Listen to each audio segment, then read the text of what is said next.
અને મારી સુરત શહેરના તમામ વેપારીઓ અને એમના પરિવારોને નમ્ર અરજ છે કે તમે લોકો આ ભ્રષ્ટ અધિકારીઓ અને એમના પરિવારોને સ્ટીલના કીડા પડે એવી દિલથી મહાદેવને પ્રાર્થના કરજો, જેથી કરીને એ લોકો ઝડપથી મરી જાય અને ભવિષ્યમાં એમના હિસાબે, એ ભ્રષ્ટ અધિકારીઓના હિસાબે સુરત શહેરના કોઈ લોકો હેરાન ના થાય.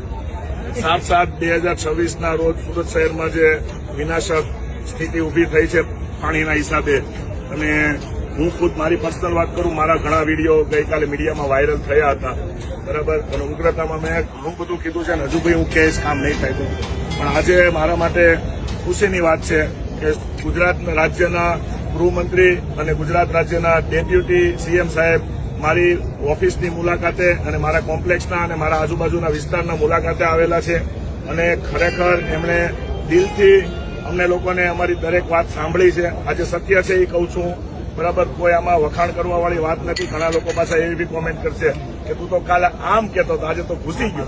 એટલે આ ખાસ તમને કહું, જે રિયાલિટી વાત થઈ છે, ગ્રાઉન્ડ ઉપરની વાત થઈ છે, અહીંયાના સ્થાનિક પોલીસ અધિકારીશ્રીઓ, કમિશનરશ્રીએ, સુરત મ્યુનિસિપલ કમિશનરની ટીમ અને કલેક્ટરની ટીમ અને સર્વેયરની ટીમ, સંપૂર્ણ ટીમ લઈને આવેલા છે.